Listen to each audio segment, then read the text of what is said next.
What's up, Pirate Nation, and welcome back to episode 2 of the Ship's Log. As always, I am your host, Jack Powers, former ECU football player, here with returner receiver Chase Sowell and two newcomers, defensive end Shaikh Thompson and running back TJ Engleman. Guys, welcome to the show. Happy to have you here. Kind of reintroduce you, Chase. You kind of were new to the scene last year, and introduce you guys over all the Pirate Nation this year. Right off the bat, we're going to give you guys a little pirate scenario. Really just want you to kind of close your minds and close your eyes, open your minds actually, and picture yourself right here. You're in the middle of the Atlantic Ocean, and you've just ran out of your last salted ham on board. What are you going to do to survive? TJ, start us off. So I ran out of my last source of food. Yep. Middle of the ocean. Probably a couple days till you get back to land. I gotta get in the water and find a fish or something. So you're getting in the water though? Yeah. Yeah, I'm about to get in the water. Grab a fish by hand. Eat it. Raw. Got that dog in you, all right? I'm with them on that. Huh? I'm with them on that. You're doing that one? Yeah. Yeah, I'll probably.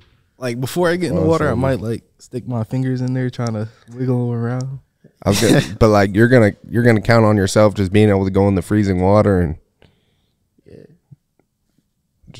be straight from there. I'm gonna have to, or I'm gonna die. Debris. Chase, I mean, you gotta get some type of food source. So you either die or die. I mean, you jump in the water, you got a better chance to survive. Go out fighting. Yeah. So, Sucker. all right, I respect that. That's what I like to hear. Huh? Yeah, nobody wanted to grab the fishing poles. Oh, you got a fishing pole. They just want to jump in water, go for a swim, test out cold plunge, new kind of thing here in 2024. Kind of back to it, Chase Sowell. Talk a little bit about last year. Arrived on the scene, transferred from Colorado, had a great season for the Pirates. Definitely more in the tank for you, and I think Pirate Nation knows that, and they're excited to see you this season. What are some of your upcoming goals for next season? I wouldn't say. I mean, I don't really set a lot of personal goals for myself, just because I like to just let things go, like as it plays out, Right. So I kind of just have like team goals, which are like, winning the conference, just first winning those preseason games, like going into the conference games 4-0. That's a big thing. So a lot of it's just based on team goals, and then that kind of just helps me get my own personal goals throughout. So the biggest thing for me is just to get those wins and, do whatever helps the team out. So yeah, and definitely some good preseason games for us, or out-of-conference games, I should say. While there aren't any Power 5 schools in there, you got local kind of rivalries like Liberty and App State. Personally, I was obviously on the team with you last year when we went to App State, so definitely kind of a revenge game for the Pirates there. We need it. Looking forward to welcoming back in Dowdy Ficklin too, and have them see our fan base. Talking kind of about fan bases, your dad obviously has been a big Pirate supporter, kind of on Twitter, a big advocate this offseason in the transfer portal and NIL, and just kind of talking about that. What does it mean to you just to have your dad supporting you like that and being out there for the Pirates and supporting your team?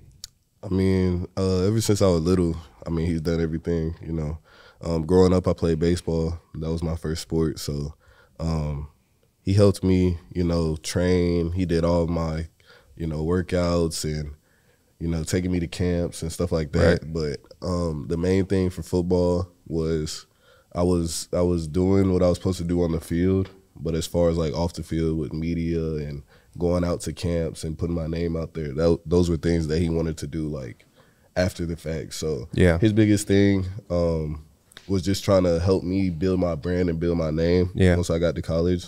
So I appreciate him every day for that, and he always keeps it positive, always talking good about something or giving a good quote or something like that. So he just motivates me to keep going, and, you can get a positive out of anything. Right, and we know in this day and age, college football, building your brand is kind of as big as it's ever been, and kind of a big part of that is based off your performance on the field.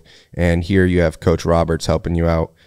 Kind of talk to us about Coach Roberts, who he is as a person.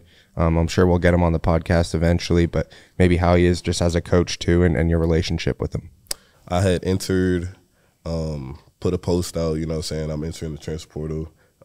Coach Roberts hit my phone up on Twitter, just asking me like what year I was, different questions, just trying to recruit. So I just took a chance, texted him back, and kind of we just started texting and doing different things. And he just constantly kept texting me every single day, like even if it was how are you doing, right, or how's your day going, and it kind of just stuck with me. So when he asked me to come on a visit, I actually had one visit set up before that. So I was going to Kent State before, and then my dad changed my mind about going to Kent State and actually wanted me to come here. Right. So went to BYU first, came back, and East Carolina was just, like, when I got here, it was just beautiful. And Coach Roberts, he immediately introduced me to his family. He has 2 kids. Well, 3 now. 3 now. But 2 when I met him. Yeah. His wife and all that type of stuff. And I mean, it obviously just felt like a family, so I automatically just thought, well, it feels like home. I feel like I have some type of father figure here. Most definitely. So I feel safe here. So yeah, that was kind of one of the things I was going to talk to you about too, is last season, when we'd have Sunday night dinners and the coaches were able to bring their families, because, during football season, they're at the office a lot. So any family time they get, they'll take. And so Sunday nights, coaches bring their families to dinner with the team. And I sat down with Coach Roberts one night and kind of had dinner with him and his family. And just similar to what you were saying, just like that whole feel, like he's welcoming me in, like I was a part of his family, just sitting there eating dinner, chopping it up. Yeah. So that was great. And then something else cool, was it the game out in Rice in Houston that he had his 3rd kid this season? So yeah, actually, the crazy part about that was I told him, because he had said that he might not be here, we were like, why?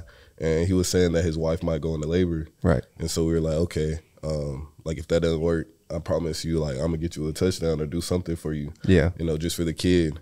And that's my home city, like hometown. So I was like, I'm gonna go back, and I caught the game time 2 points. So yeah, I mean, that was a big moment for me and for him. Just as a relationship. Yeah. And then I did like the celebration, like rocking the baby just for him. Right. And that was a cool moment. Speaking to like kind of who he is as a man and as a coach, and oftentimes some coaches keep that kind of their 2 lives very separate. Whereas we were talking about earlier, he just kind of brings it all into one. Like if you're family with him, you're family. Yeah. He actually went. His wife was in labor Friday night, I believe, and he took a plane out here either really late Friday night or really early Saturday morning. Yeah. Made it in time for the game to see that. Yeah. So that was special. Big shout out to Coach Roberts right there. Shout out to Coach one more thing, Chase. Your roommate, Siobhan Ravel, obviously, or Savon Ravel. Sorry about that. Obviously a stud out on the field, great competitor. Great teammate, great guy to be around. Speak a little bit about like your relationship, your dynamic with him. You guys compete every day in practice, just iron sharpens iron, you make each other better. What's it like being teammates with him and then also like being at home, being roommates with him? So me and Siobhan met when I first got here. I believe I moved in May. And I got up to my apartment, and actually the first thing I saw was his dog had peed all over the house. So I was looking like, no, is this not doing this. I'm gonna live, yeah. So I was kind of looking like judgmental, but I mean, me and my family helped him clean up and stuff, and he was just talking about his story and all types of things. And I mean, ever since then, we just always connected. I mean, we always had the same like likings and same interest in certain things, and just the same work ethic. So that's just one thing that I like appreciate, that he has the same like drive that I have, and same goals and same family like orientation and stuff like that. So I mean, that's my brother. Like, that's my best friend. So I definitely, being on the team last year, I mean, it was cool seeing you guys compete and all the third down competitions and stuff we would do. There's always a show out there on the perimeter with you two out there. So obviously that's great, and we're looking forward to seeing what both of you guys can do this next season. Moving on to you, Shaikh Thompson, defensive end, originally from Bronx, New York. Then you moved to Hilton Head, South Carolina in fifth grade? It's actually not the Bronx. It's New Rochelle. Okay. New Rochelle, New York. Is that far away? No, it's like 10 minutes from All the right, Bronx. so you got to Not cut me even- some slack on that one. Yeah, I got got to you. lock in with a little better research, but we're not too far off. Then you moved to Hilton Head, South Carolina in 5th grade Yes. and started playing football in 5th grade, right? Yes, sir. And kind of a fun fact about you for our fans is you were planning on going into the Marines, right? Yeah, that's true. And you were in like a Marine program your whole life? Like, Yeah, Parris Island Young Marines. okay. And so tell us a little bit about that and kind of what you want to do with that. And I mean, you obviously still can after football, but why did this kind of take you on a detour? Well, you know how the military kind of pays for college, like once you get there. So Right. when I was younger, I was just like thinking about that, like, oh, that's a good path to take. Yeah. But like when I first joined the program, I didn't really understand it, like why my parents wanted me to join the program. But like once I joined it, I started to understand like discipline, integrity, and stuff like that. Right. And just like it's kind of like a team as well. Most definitely. Yeah. So like I don't know how to explain it because you have to see it for yourself. Right. And a lot of those traits kind of positively benefit you in the game of football too. Being on a team, working with others, holding your teammates accountable, as well as being accountable to yourself. Tell us a little bit about your recruitment near the end of high school and kind of what led you to here. High school, junior year is my first year starting on varsity. I just went out and just played, and then around like the halfway through the season, I started to get like noticed a lot. Right. My first offer was from Toledo. It was at a Ohio State camp, and I guess that kind of like put my name out there really. Yeah. And a few weeks later, I went to Coastal over the weekend after a game, and they offered me on like the unofficial visit I had there. Yep. And it kind of like just like rang a bell to me. I was like, wow, I'm really good at football. Maybe I should just keep sticking with it. Yeah, this could be a future for you. Mm-hmm. So I just kept working every day. Where did Coach Douse kind of enter the picture, whoever was your recruiting coach for the Pirates? So it was spring ball last year. Yep. He came out to one of the practices. He talked to me after the practice. He was like, man, I like the way you move around. Yep. And I was like, thank you. And he said, like we started texting after Right. that. And one day he called me. He was like, it's like it was him and Coach Houston. They got on the phone. He was like, I want to give you the offer. And I was like, oh, cool. That's really good. And I didn't like really know much about East Carolina until I came here on my official visit in like June. And then that really kind of like gave me like an understanding of like what this team is and like what the community is. Most definitely. And the community is like so much different from where I'm from on Hilton Head. Yeah. Because Hilton Head is just like a touristy kind of like place. Right. And I kind of like wanted to get away from that. So like, yeah, I felt like this was like a good place to start. Yeah. I mean, kind of a similar situation for like, I feel like I was kind of in your shoes 2 years ago, a little different because I was transferring from another university, but Greenville just being like a hidden gem almost, in the sense of community, the pride they take in ECU and obviously ECU athletics. So I feel like that's kind of a thing with a lot of us where we show up and we're just kind of blown away. Yeah. Like I remember like I got here at nighttime and it was dark and like Coach Douse was just like, well, we'll just drive you by the stadium before we take you to the hotel and then go to dinner. And like I just saw the stadium and I was like surprised, like kind of in awe. Yeah. So definitely Greenville I would for sure say is a hidden gem and a lot of people don't know it or don't know about it until they come here themselves on visits. TJ, I mean, I haven't introduced you yet, but you could speak up on that if it was similar for you. Yeah. So I didn't know much about East Carolina either until I came up from my official visit. And I was like, wow, I wasn't expecting this.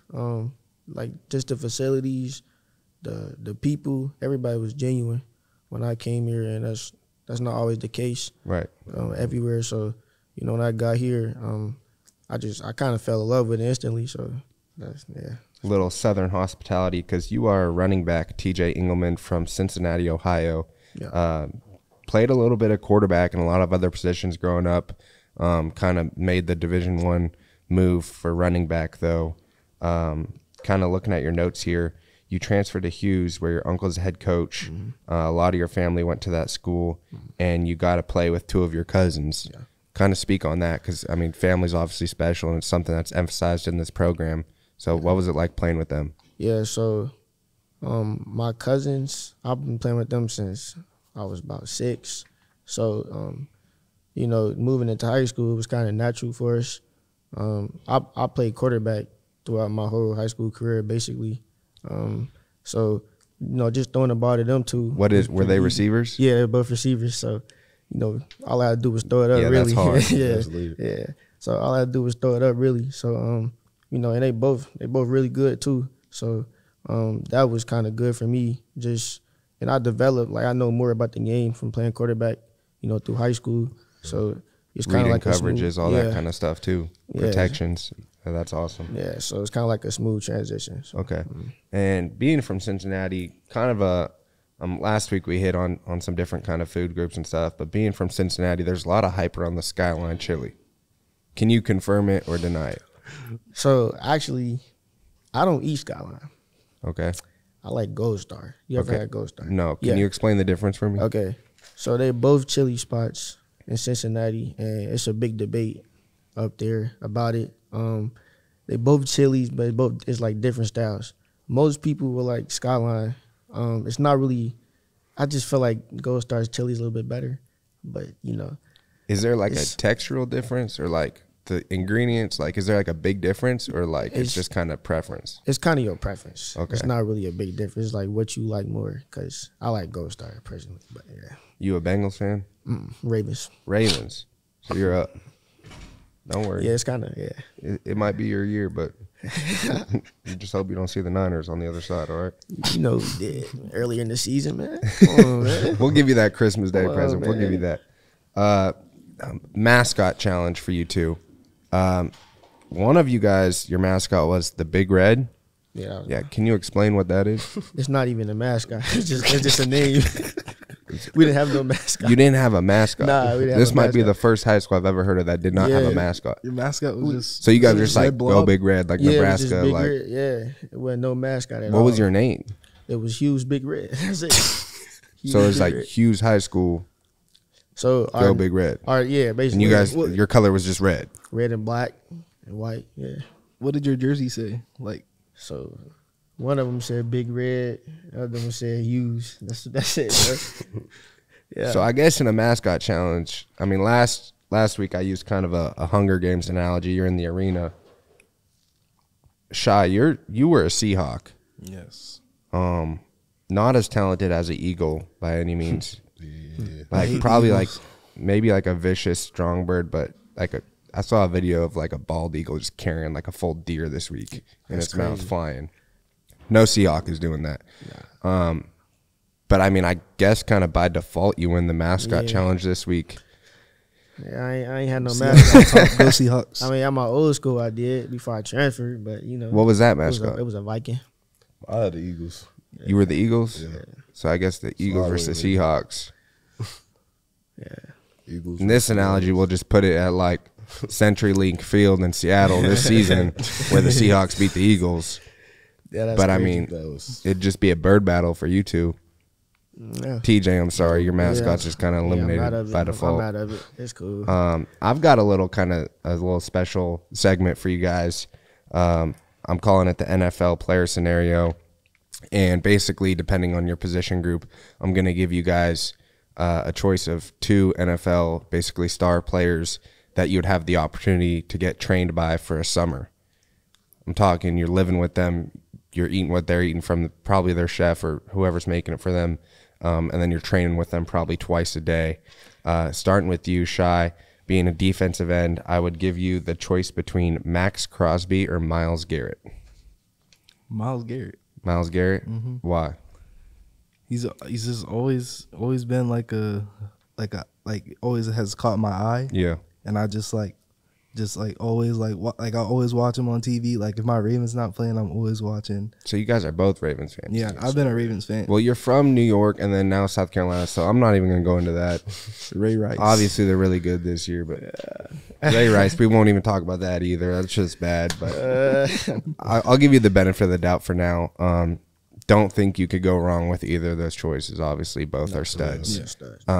TJ, I'm hoping you picked the right one here. I'm a little biased, but I won't answer it. Christian McCaffrey or Derrick Henry? Yeah, I gotta go see Mac.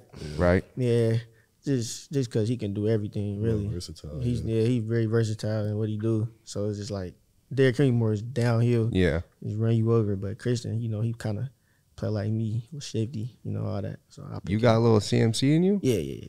So like, hey JDB, like put me in the slot. Yeah, I can do that. Let me go eat. For sure.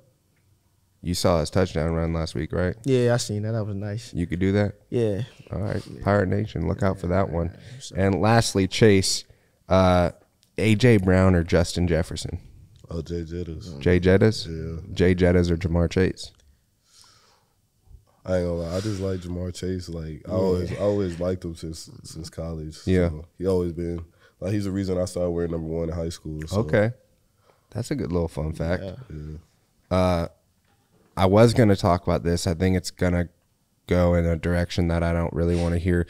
But talking about the Super Bowl, I guess we would have to get through these championship games this week first. Yeah. Ravens, Chiefs. You guys all going Ravens? Yeah, I'm going Ravens. I also am going Ravens, but I will say I'm scared of Patrick Mahomes. you can't doubt Patty Mahomes. Yeah. And I think everyone learned that last weekend. Yeah. Just kind of what he did was he played a perfect game. In my opinion, Travis Kelce's had a below average year, but he stepped up big time this last week, had some great catches. And honestly, they just made more big time plays than the Bills did when it came down to it. Yeah. Stephon Diggs dropping that last big pass. That was major. Yeah. Field goal. Yeah, it was all. So it just kind of comes down to making plays. Out west, though, or I guess in the NFC, not out west necessarily, Lions, Niners. What are you guys thinking? I might go Lions. Yeah, Lions might come out on top. If Debo don't play, then I'm going with the Lions. If Debo doesn't play, Lions winning. I'm sorry. I only go Niners because their defense, and I don't think Jared Goff is like he a great quarterback. I think he's above average. Obviously, I always knew you were smart, Chase. but he just that's a good defense. No, I do think it's going to be a good game, and as much of a Niners fan I am, what Dan Campbell's done in Detroit has been incredible. Definitely an electric coach. I remember last season, that interview came on where he was talking about, I don't know if you guys have seen it, the amount of caffeine he drinks every morning.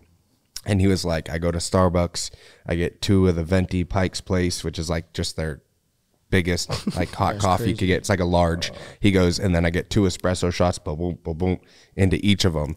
So he starts off the day with like 2 large coffees with an extra 2 shots in each.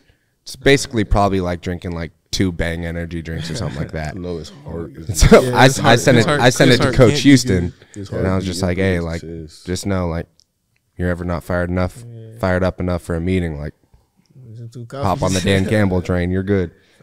No, but he is definitely a gritty coach, and the Lions obviously are really good this year. So I'm definitely looking forward to that. I do think Debo will play because C.J. Gardner-Johnson was talking smack earlier in the year, calling him a running back, all this and that. So I think the last time that happened was with Bradbury and the Eagles, and Debo went federal that game. I forgot about that, man. Yeah, so when you call out Debo, just know he's going to come back 10 times harder. I might have to switch my pick. Yeah, that'd probably be smart. But mad Debo is crazy. And then you guys are going, I'm assuming, Ravens in the bowl? Oh, yeah. Oh, yeah. If we beat the Chiefs, nobody in NFC beating us. Yeah, only They wrote me off, but I didn't write back. I mean, it's not a bad pick, obviously. The Ravens have looked dominant. Either way, I think the Ravens going to win, but whoever they play in the Super Bowl is going to be a good game. Yeah. Like either team. Definitely kind of a refreshing Super Bowl, yeah. I mean, you're not going to see the kind of same teams that we've seen the last 4 years. Hopefully, I mean, who knows? Patty Mahomes can come back and make that happen. Do that, Oh, yeah. win the Super Bowl this year. I don't know what to say. Yeah, Jarrett was just talking about the colors of the Super Bowl logo. Did you guys see that? I seen I saw that. that. It's kind of suspicious. But also, like, they're both #1 seeds. Yeah. So it's not like they haven't done everything right to get there. So, I mean, like, you could say, like, yeah, it is. But, like, last year, the Eagles were dominant. Yeah, they were. And the Chiefs were dominant. I mean, so they were like, dominant. The Eagles were dominant half of the season this year, too. Damn, it got bad. fell off. To the end of Raps. the year. Got so Injuries. Before we kind of hit the outro here, we're good on time, right, guys? I kind of want to just, as a further kind of introduction of you guys, Chase, you could talk in this if you want, but you don't have to. But I want you guys to kind of say what Pirate Nation can expect out of you just throughout the season. And when they're in the stands right up here looking down on the field, what are they going to see from you guys? Go ahead, Shai. Pirate Nation's going to see speed. Speed? Mm-hmm. Feel that. Pass rusher? Yes, sir. Okay. So, I mean, they gonna see a hard worker. You know, somebody's ready to learn from the upperclassmen like Raj, J. Bond, Marlon, all them. Right. You know, I mean, I came here to work. They gonna see speed, explosion. A team player. And then when I get to that leader stage, they're gonna see that too. So, Right. Yeah, I love that. Can't wait. If I could give you guys any advice, I'd probably just tell you guys to just be a sponge. Yeah.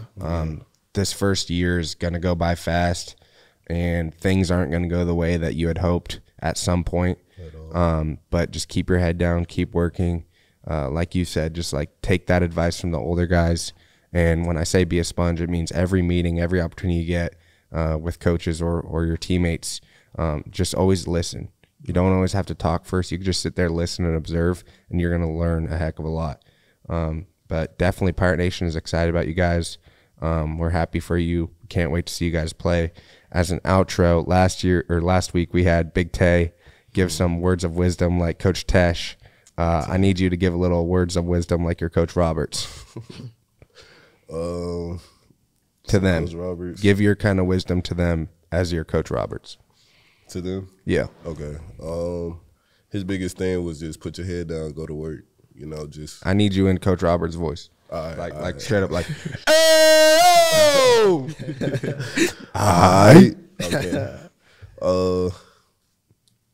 Be like, let's go, big dog. Hey, it's that time. It's that time. I need you to go. Ain't no waiting around no more. We gotta go in between the lines. But yeah, he just. What would he say? He's like, fired you need up. juice, you come to me. Yeah. You need energy, you need juice, you come to me. I mean, yeah, Coach Roberts, he gonna get you fired up for sure.